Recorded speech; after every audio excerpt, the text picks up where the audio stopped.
주안의 복된 한 주가 시작됐습니다. 이번 한 주도 주님과 동행하며 주의 은혜를 승리하는 은혜의 한 주 되시기를 예수님의 이름으로 축원합니다. 오늘 월요일 새벽 하나님의 말씀은 사무엘상 17장 1절 말씀을 중심으로 성도의 영적 침체는 사단의 공격의 결정적 빌미가 됩니다 라는 제목으로 말씀 은혜를 함께 나누고자 합니다. 1절에 보시면 블레셋이 이스라엘을 침공해서 에베스 담밈에 진을 쳤다라고 보도하고 있습니다. 블레셋이란 나라는 사사시대 이후부터 후기 왕정시대 초기까지 이스라엘을 계속해서 괴롭혔던 최대의 대적이었습니다. 그런데 사무엘 이전까지만 해도 블레셋은 이스라엘에 대해서 절대 우위에 있었습니다. 그러다가 사무엘과 사울 시대부터는 이스라엘이 우위를 지켜왔습니다. 사울 시대만 해도요, 이미 블레셋과의 두 번의 큰 전쟁이 있었습니다만 모두 누가 승리했습니까? 이스라엘이 승리했습니다. 그럼에도 불구하고 블레셋은 오늘 사무엘상 17장 1절에 보니까 또다시 두 번의 실패에도 불구하고 또다시 이스라엘을 침공한 것입니다. 그런데 여기서 우리가 주목할 것은 블레셋이 이스라엘을 언제 침공했느냐, 이스라엘을 침공한 시점입니다. 즉 블레셋은 사울의 병세가 심해져서 이스라엘의 지도력에 공백이 생기고 이스라엘이 침체에 빠지게 되자 그 틈을 이용해서 다시 이스라엘을 침공한 것입니다. 쉽게 말하면 지금 우리나라가 많이 불안하지 않습니까? 이 틈을 이용해서 적국이 공격할 수 있다는 그런 논리와 똑같은 것입니다. 성도 여러분, 전쟁을 할 때 상대가 침체되어 있고 세력이 약해졌을 때 공격하면요, 쉽게 승리할 수 있다는 것은 누구나 다 아는 사실입니다. 블레셋은요, 이스라엘의 이 침체기를 놓치지 않은 것입니다.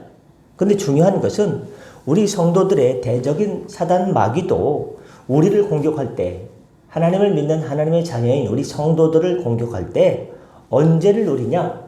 영적으로 가장 약해져 있을 때, 믿음이 바닥을 치고 있을 때 그 틈을 삐집고 사단 마귀가 공격을 한다는 것을 기억하시길 바랍니다. 사단은 교활합니다. 그래서 성도들을 공격할 때와 기다릴 때를 잘 알고 있습니다. 사단은 늘 성도들을 노리지만 그렇지만 함부로 공격하지는 않습니다. 성도들을 단숨에 거꾸로 틀 수 있는 틈을 노리다가 틈이 보이면 번개치듯 달려듭니다. 그러한 틈 중에 가장 큰 틈이 바로 성도들의 영적인 침체라는 틈입니다. 그렇습니다. 성도들의 영적 침체기는 사단이 성도를 공격하기에 가장 좋은 찬스요 기회입니다. 성도 여러분, 영적 침체라는 것은 성도들이 하나님과의 관계에 있어서 원만하지 못하다는 것을 말해주고 있는 것입니다. 이렇게 되면 대부분의 사람들은 삶의 리듬도 깨져버리고 하루하루 사는 것이 지겹게 느껴지면서 삶의 즐거움도 잊어버리고 삶이 무기력하고 공허하고 허탈하고 삶의 목적과 의미를 잃어버린 채 그냥 살아갑니다. 짜증과 불평만 늘어갑니다. 또 목사의 설교를 들어도 감동이 없고 기도도 나오지 않으며 마치 마른 수건을 짜는 것처럼 기도 한 방울 나오지 않고 말씀을 듣고 보는 것조차도 부담스러워집니다. 언제요? 영적 침체기에 빠졌다면. 이럴 때 어떤 사람은 모든 것을 잊고 훌쩍 떠나버리고 싶은 감정을 느끼는 사람도 있고요. 어떤 이는 아무것도 하지 않고 그냥 쉬고 싶다는 사람도 있습니다.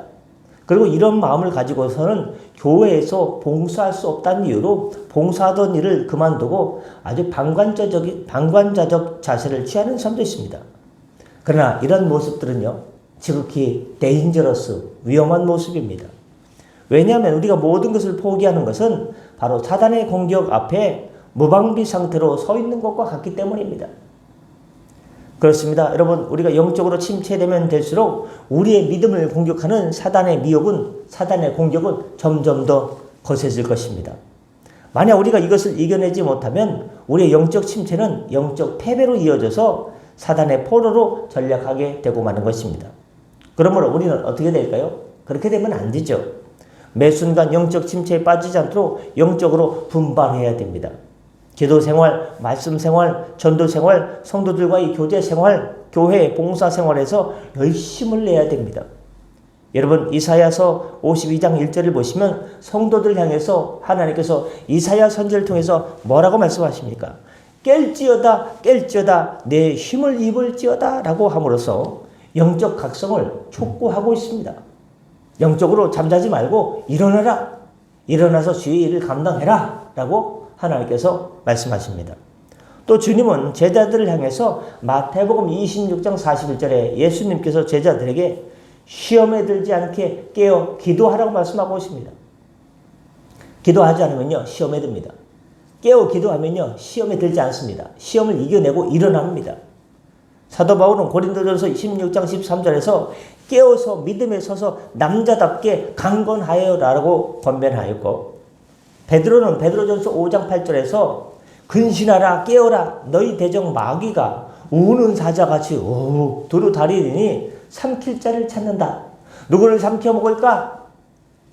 깨어 기도하지 않고 잠자는 영적인 잠자는 자에 빠져있는 자들을 집어삼킨다는 것입니다. 여러분 성경 이러한 권고에 귀를 기울이시길 바랍니다. 그리하여 영적 침체가 없는 여러분이 되시길 바랍니다. 고린도후서 4장 16절 저는 이 말이 참 좋습니다. 육은 날로 새하나 그렇죠. 여기도 아프고 저기도 아프고 여기도 삐그덕 저기도 삐그덕 아이고 안 아프면 좋겠다. 육은 날로 새하저 하나 영혼은 날마다 새롭게 되는 주의 성도들 되시기를. 어디가요?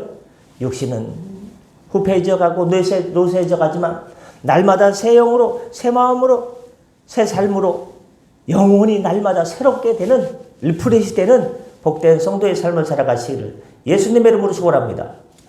기도하겠습니다.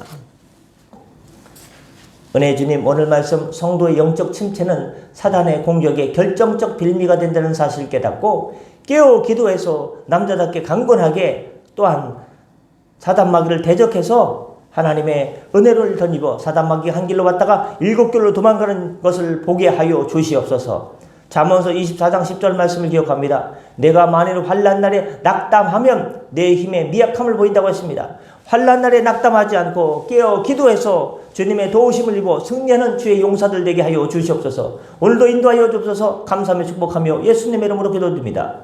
아멘. 자, 기도하시고 편하게 들어가시겠습니다.